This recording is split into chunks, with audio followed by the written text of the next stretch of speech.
स्वागत है आप सभी का मेरे YouTube चैनल एजुकेशनल स्टोरी में। आज की कहानी है मालती जोशी जी की कहानी महकते रिश्ते। अगर आपको हमारी कहानी पसंद आए तो कृपया वीडियो को लाइक एंड सब्सक्राइब ज़रूर करिएगा और इसी तरह नई नई कहानियाँ सुनते रहिएगा। चलिए तो कहानी को शुरू करते हैं। Good morning madam. Morning doctor Bundela, आइए। आप ही की राय देख रही थी। कोई ख़ास बात मैडम? भाई वो मिसेस त्रिपाठी आ गई हैं। सोचती हूँ कल ऑपरेट कर ही डालें।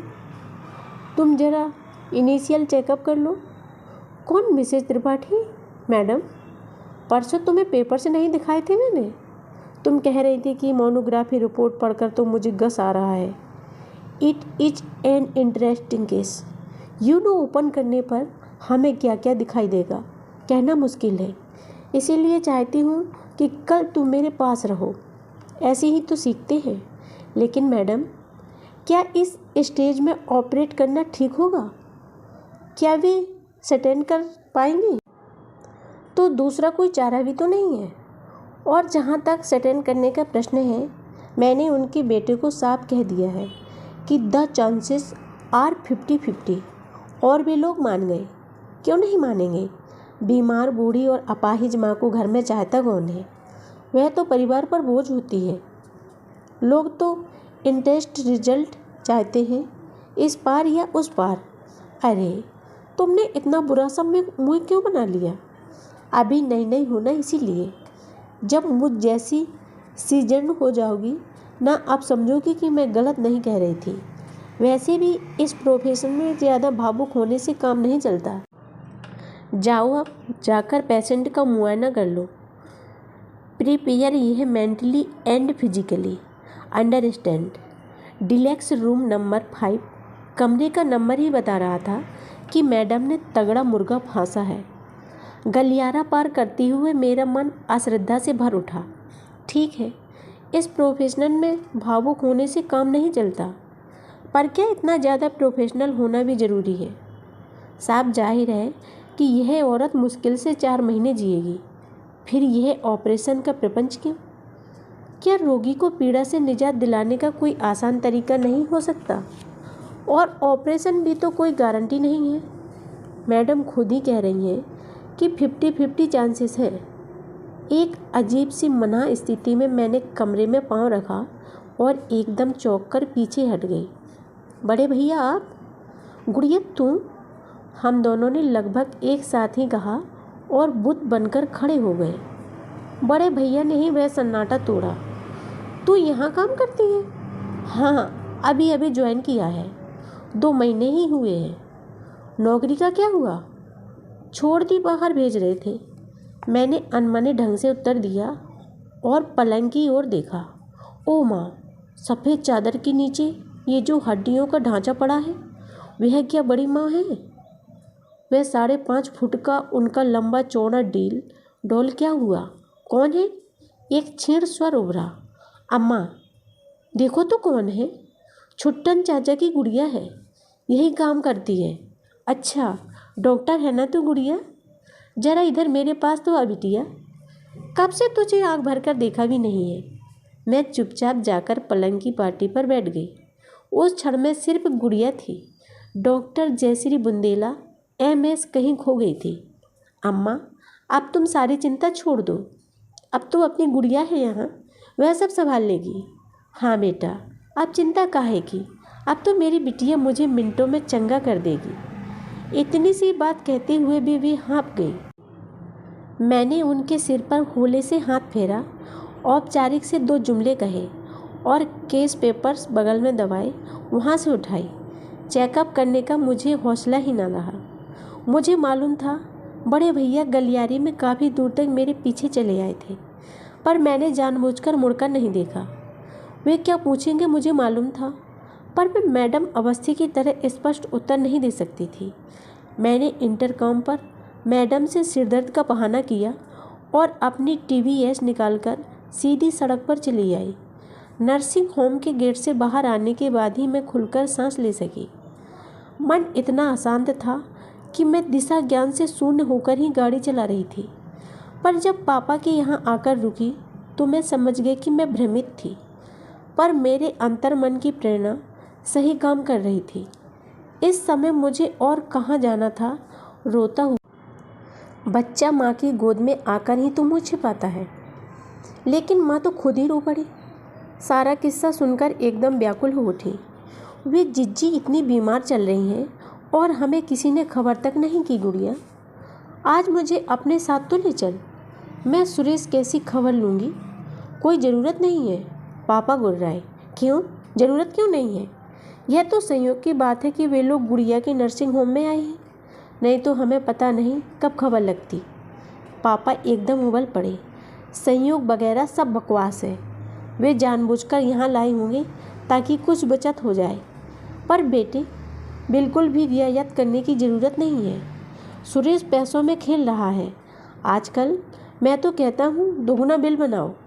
ओफो, रिलैक्स पापा, आप क्यों अपना बीपी बढ़ा रहे हैं? मुझे इस नाटकबाजी से नफरत है।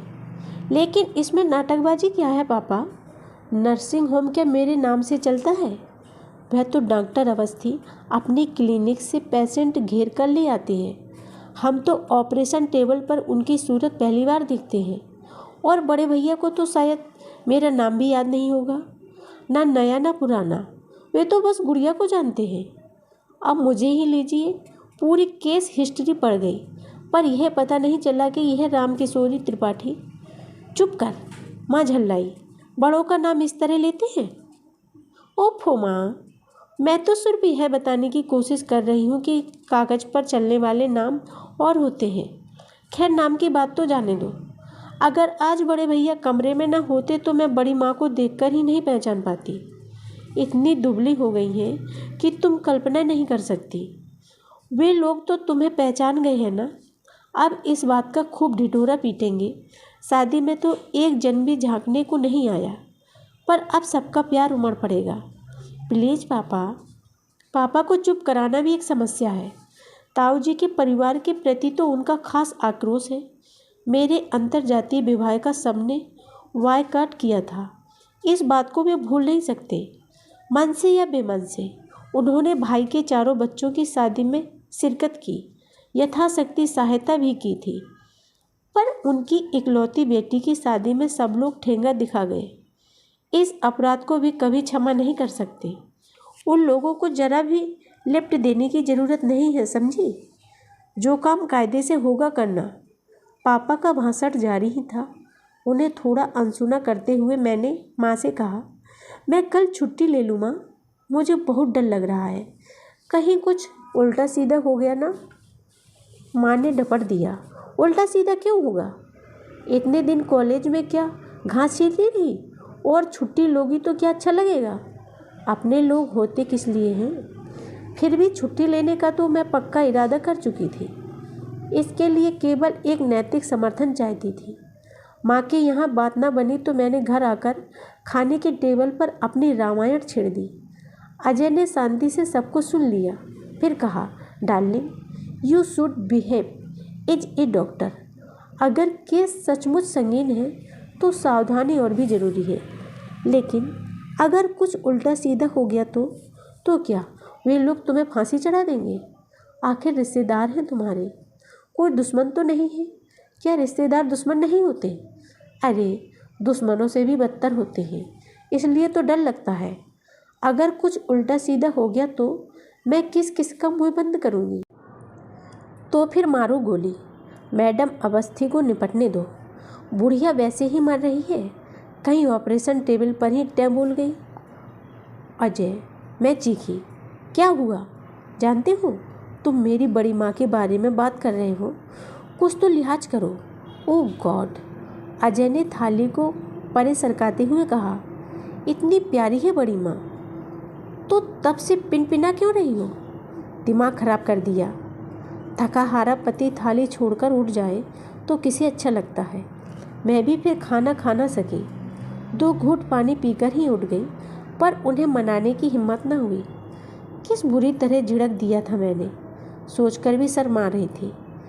कोई भी खुददार इंसान इस अपमान को सहन नहीं कर पाता, और उनकी गलती क्या थी? मैं ही तो उन्हें अपने घर का कच्चा चिट्ठा सुनाती रहती थी। उन्हें मालूम था कि हमें अलग हुए बरसों हो गए हैं, बाकायदा कोर्ट कचहरी करनी पड़ी है, तब जाकर पापा को संपत्ति का हिस्सा मिला है। इसी खुदक में वे लोग मेरी शादी में नहीं आए थे। रिश्ते की कड़वाहट अब दुश्मनी की सीमा को छूने जा रही थी। सब सच था, फिर भी उन लोगों के लिए अजय की जरा सी अवज्ञा मुझसे सही नहीं गई। क्यों? मैंने बड़ी माँ का जरा सा नाम ले लिया तो माँ ने मुझे घुड़क दिया। क्यों? मुझे अस्पताल में देखकर बड़े भैया एकदम आश्वस्त हो गए। क्यों? बड़ी माँ को यह विश्वास है कि उनकी गुड़िया उन्हें मिनटों में चंगा कर देगी। क्यों?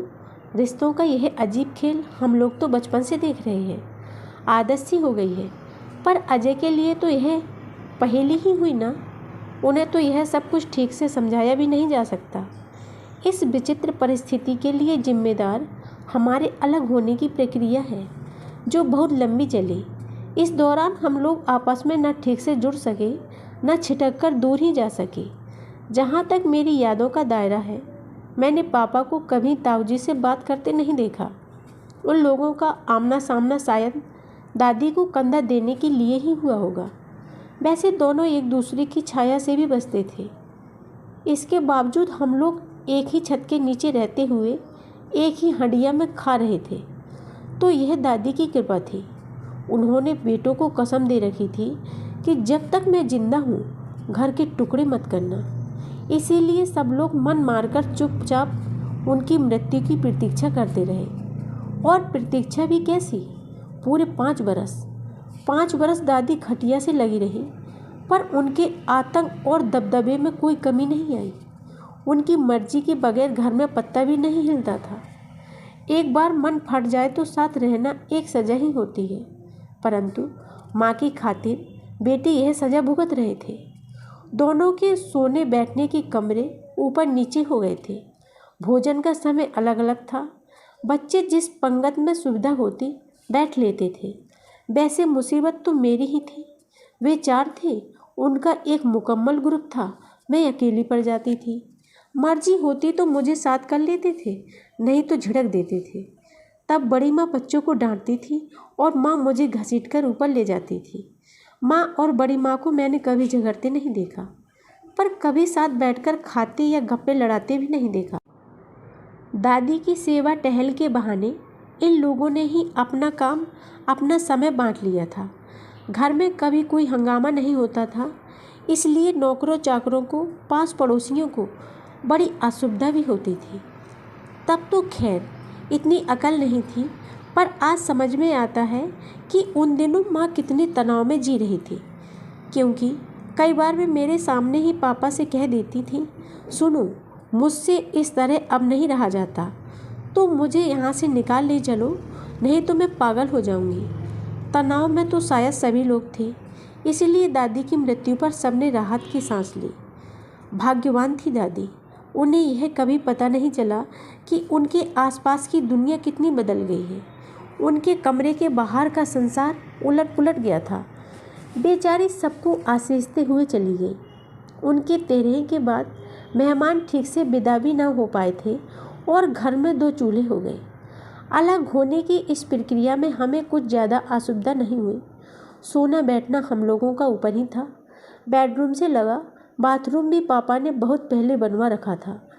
खाना जरूर नीचे बनता रहा, पर चाय नाश्ते के लिए माँ ने एक गैस ऊपर रख लिया था, वही अब काम आने लगा।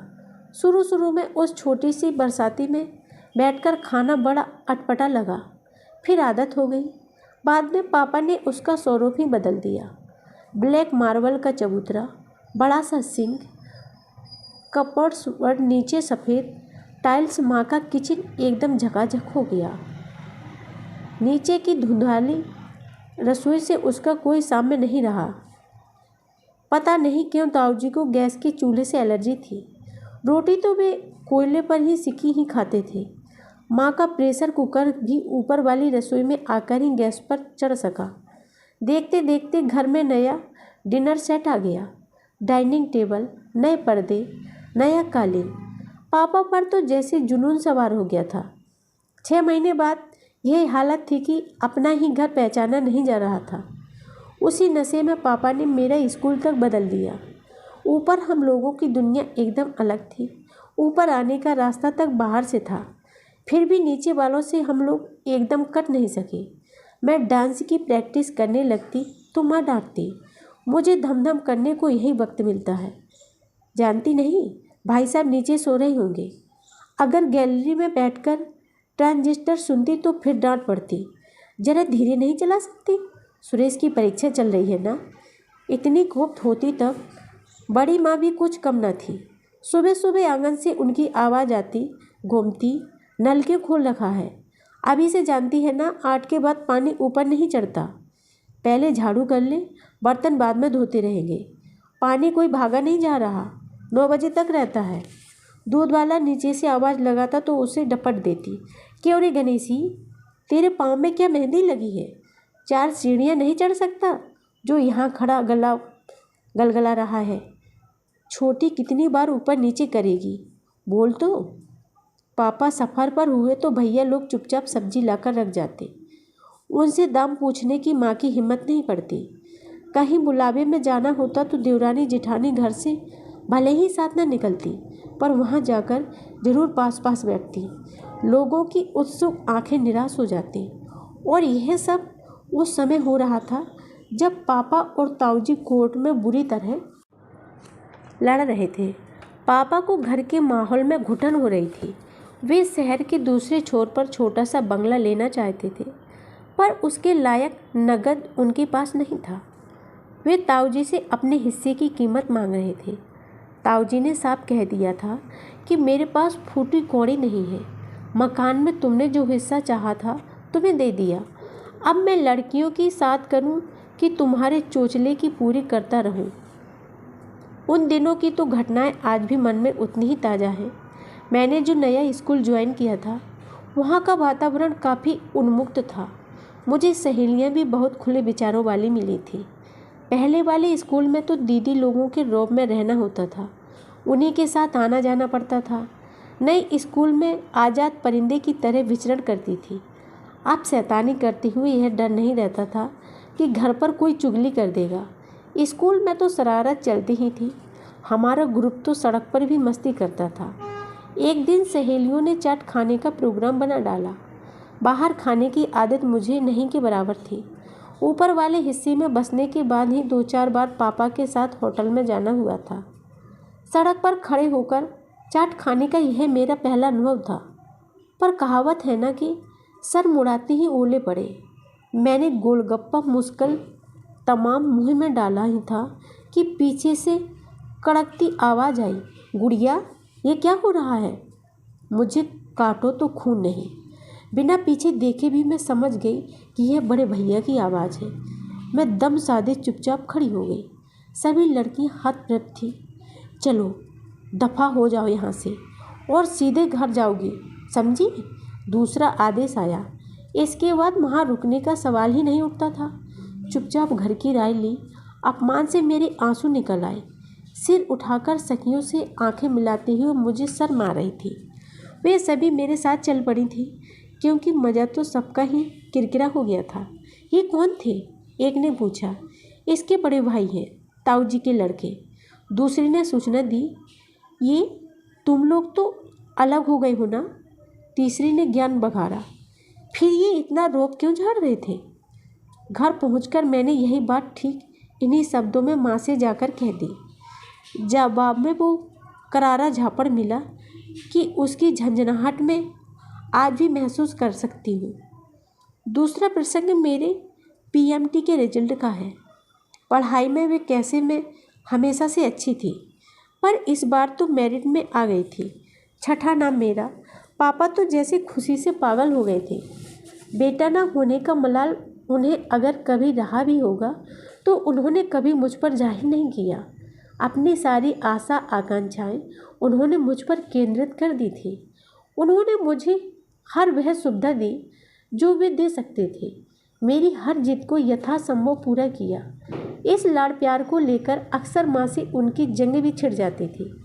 इसीलिए रिजल्ट देखते ही उनका खुशी से नाच उठना एकदम स्वाभाविक था। मुझे चूमकर बोले, चलो बेटे फटाफट तैयार हो जाओ। हमने वादा किया था कि तुम मेडिकल कॉलेज अपनी गाड़ी से जाओगी, तो चलो। तुम्हें एक फर्स्ट क्लास लूनर दिलवा देते हैं। आते हुए ब्रजवासी के यहाँ ऑर्डर भी दे देते आएंगे। पूरे मोहल्ले में मिठाई बांटूंगा। और हाँ, तुम अपनी सहेलियों की एक लिस्ट भी बनाकर रखना। एक धमाकेदार पार्टी देते हैं। हम लोग जब निकल रहे थे तो माँ ने रास्ता रोक कर कहा, सुनो, जा ही रहे हो तो गाड़ी भर ले आना। अभी मिठाई लाने की ज़रूरत नहीं है। क्यों? महेश शायद इस बार भी रह गया है। बेचारे का तीसरा चांस था। भाई साहब नीचे बहुत मायूस हो रहे थे। पता नहीं बेचारे को अब और एक मौका देंगे भी कि नहीं। यह तो होना ही था। साल भर आप खेलते रहे और सोचेंगे कि हम पास हो जाएं तो संभव थोड़ी है। भाई, दोनों काम एक साथ नहीं हो सकते। पीएमटी कोई क्रिकेट थोड़ी ही है कि उठाया बल्ला और लगा दिया छक्का। दिन रात एक करना पड़ता है। अपनी बिटिया को देख लो, कैसी सूख कर कांटा हो रही है। ओफो, आप ज़रा धीरे नहीं बोल सकते? क्यों धीरे क्यों बोलूं? मैं कोई गलत कह रहा हूँ? और तुम कैसा न्याय कर रही हो? जिसने साल भर पढ़ाई नहीं की उसका मातम मना रही हो, और जिसने पूरे खानदान का नाम रोशन किया है उसकी खुशी की तुम्हें कोई परवाह ही नहीं है। तो खुशी पर कौन सी बंदिश लगा रही हूँ मैं? गाड़ी लेने जा रही हूँ, चाहो तो इसकी सहेलियों को होटल में खिला पिला देना, पर घर में कोई हंगामा नहीं करने दूंगी। पापा बहुत गुड़मुड़ाए, पर माँ के आगे उनकी एक न चली। झूठ क्यों बोलूं? मन तो मेरा भी खपा हो गया था। खुशी आधी रह गई थी। मूड फिर ऐसा उखड़ा कि बाजार का प्रोग्राम स्थगित ही करना पड़ा। अब तक घर में प्रथा चली आ रही थी कि परीक्षा से पहले और रिजल्ट के बाद बच्चे बड़ों का आशीर्वाद जरूर लेते थे, पर उस दिन नीचे जाने का साहस नहीं हुआ। लगा पता नहीं वे क्या सोचेंगे, कहीं यह न समझ ले कि जानबूझकर उनका जी जलाने के लिए नीचे उतरी हूँ। आश्चर्य तो यह कि माँ ने भी आग्रह नहीं किया। शायद उनके मन में भी यही बात रही होगी। शाम को बैठे बैठे यूं ही पिक्चर का प्रोग्राम बना रहे थे कि बिहारी ने खबर दी, बड़ी मालकिन आ रही है। हम लोग तो एकदम चौंक पड़े। बड़ी माँ तो कभी ऊपर आती ही नहीं। यह घर जब तक था तो भी वे सीढ़ियाँ नहीं चढ़ती थी। उनकी आवाज़ भी उनके शरीर की तरह ही भारी भरकम थी। जब भी ज़रूरत होती नीचे से आवाज़ दे देती। इसीलिए माँ तो एकदम ही बदहवास हो गई। आगे बढ़कर उन्हें भीतर लिवा लाई। उन्हें सोफे पर बिठाकर पैर छूते हुए बोली, जिज्जी, आपने क्यों तकलीफ़ की? मुझे बुलवा लिया होता। तुम बड़े लोग हो भाई, तुम्हें कैसे बुलवाते? बड़ी माँ हाँफते हुए बोली, लो यह प्रसाद लो। और उन्होंने लड्डुओं से भरा कटोरदान हमारे सामने रख दिया। शायद आंचल में छुपा कर लाई थी। हमने एक दूसरे की ओर देखा तो क्या महेश भैया? आखिर माँ से रहा नहीं गया, पूछ ही लिया, जिज्जी प्रसाद काहे का है? अरे मेरी बिटिया मेडिकल में चुन ली गई है ना। वो क्या कहते हैं, मेरिट में नंबर आया है ना, उसी की मिठाई बांट रही हूँ। लो तुम भी मुँह मीठा कर लो। हम लोगों ने शर्म से गर्दन झुका ली। माँ ने मुझे हल्का सा इशारा किया तो मैंने झट से उनके पैर छू लिए। मेरा माथा चूमते हुए बड़ी माँ बोली, छोटी तुम लोग तो एकदम अंग्रेज हो गए हो। घर में इतनी बड़ी खुशी हो गई, पर कुलते देवता 5 पैसे की मिश्री का भोग भी नहीं पा सके। तुम लोगों को तो सब सोचता है भाई, पर मैं तो बड़ी हूँ ना, मुझे तो ऊंच नीच देखनी पड़ती है। जिज्जी, माँ ने सिर झुकाए ही कहा। दरअसल महेश के रिजल्ट से मन इतना खराब हो गया था। अरे वाह, यह कोई बात हुई?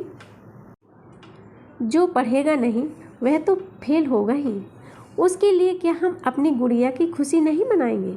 अरे अपने पूरे खानदान में आज तक कोई डॉक्टर नहीं बना, ये पहली 30 मार खान है। बड़ी माँ ने प्यार से मेरे गाल थपथपाते हुए कहा, अरे जिज्जी इसकी क्या खुशी मनाए? डॉक्टर बनेगी और अपने घर का रास्ता नापेगी। खर्च हम करेंगे, नाम किसी और का चलेगा। हाँ, लड़का डॉक्टर बनता तो अपने घर में रहता। अरे कहीं जाए कोई भी नाम ले ले, कहलाएगी तो हमारी ही बिटिया। क्यों गुड़िया? बस बेटा, अब जल्दी से डॉक्टर बन जा तू। मैं तुझसे ही इलाज करवाऊंगी। इस बेवकूफ़ से इलाज करवाकर आपको मरना है क्या जिज्जी? अरे मरना ही होगा तो अपनी बिटिया के हाथों मरूंगी, समझी? उन कसाईयों को जस क्यों दूँ? अब याद आ रहा है, वह विश्वास, वह प्यार आज भी वैसा ही बना हुआ है। और इस बीच कितने तूफान गुजर गए। पापा मुकदमा जीत गए थे। ताऊ जी को मजबूर होकर ऊपर वाला मकान गिरवी रखना पड़ा, तभी पापा को पैसे दे सके। उन पैसों से पापा ने नगर के दूसरे छोर पर एक बंगला खरीदा था। अरसे बाद हम लोगों ने खुलकर सांस ली थी। ताऊ जी गृह प्रवेश पर भी नहीं आए थे। मरते दम तक उन्होंने पापा से बात नहीं की। औरों से भी धीरे धीरे संपर्क कटने लगा। सड़कों की दूरी मन को भी व्याप गई। रिश्तों की डोर खिंचती ही चली गई। मेरा अंतरजातीय विवाह आखिरी आघात साबित हुआ। सब कुछ एक बारगी ही समाप्त हो गया। पर कहाँ, आज माँ को, बड़ी माँ को देख सुनकर लगा भी तो समाप्त नहीं हुआ। रिश्तों की वह महक अब भी उतनी ही ताज़ी है। समय की गर्द, विवादों की आंधी उसका कुछ भी बिगाड़ नहीं पाई है। रात मैंने अजय से कहा, सुनो, कल तुम अकेले ही नाश्ता कर लेना, मैं ज़रा जल्दी जाने की सोच रही हूँ। दोपहर की झड़प के बाद हमारी पहली बातचीत थी। शाम को वे बिना कुछ कहे क्लिनिक चले गए थे। रात का खाना भी हमने निःशब्द ही खाया था। अब भी उन्होंने पत्रिका से हाँ हटाए बिना ही कहा, ओके। उन्होंने सोचा होगा मैं आगे भी कुछ कहूँगी, पर जब मैं चुपचाप बिस्तर में दुबक गई तो यह उपेक्षा का नाटक उनसे और नहीं खेला गया। बोले, बाय द वे, इतनी सुबह जाना कहाँ है? नर्सिंग होम जाऊंगी। शायद 9:30 बजे उन्हें टेबल पर लेने वाले हैं। मैं पहुंच जाऊंगी तो बड़ी माँ का हौसला बना रहेगा। बहुत जल्दी घबरा जाती हैं वे। उनके साथ और लोग भी तो होंगे, है ना? बेटे हैं, बहुएं हैं, पर बेटे तो आप जानते हैं ठस होते हैं। संवेदनाओं से उनका दूर का ही रिश्ता नहीं होता। और बहुएं तो खैर बहुएं ही हैं, वे बेटे की जगह थोड़ी ही ले सकती हैं। वे कुछ देर तक मुझे गौर से देखते रहे, फिर बोले, तो गोया अब आप ऑपरेशन में ही हिस्सा लेंगी? ऑफ कोर्स, सुबह तो आपके ख्यालात कुछ और थे। हाँ, उस समय मैं कुछ दूसरी तरह से सोच रही थी, पर अब लगता है डॉक्टर को इतना डरपोक नहीं होना चाहिए। दरअसल मैं इसलिए घबरा रही थी कि ईश्वर न करे पर ऑपरेशन के दौरान ही कुछ अघट घट जाने की पूरी संभावना है। दुर्भाग्य से अगर ऐसा हो गया तो मेरा वहाँ होना बहुत ज़रूरी है। कम से कम वे अजनबी लोगों के बीच अकेली तो न होंगी। कोई तो अपना उनके पास होगा जो आखिरी सांस तक उनका हाथ थामे रहेगा। बेहो, वे आश्चर्य से भरकर मुझे देखते रहे। मैं भी उनकी ओर अपलक देखती रही। फिर एकाएक मेरे आंसू निकल आए। पर ऐसा होगा नहीं ना? मैंने आकुल स्वर में पूछा और भरा भरा कर रो पड़ी। उस समय मैं डॉक्टर नहीं थी, सिर्फ गुड़िया थी, जिसके लिए बड़ी माँ ने कहा था, मरना ही होगा तो अपनी बिटिया के हाथों मरूंगी। उन कसाईयों के जस क्यों दूँ?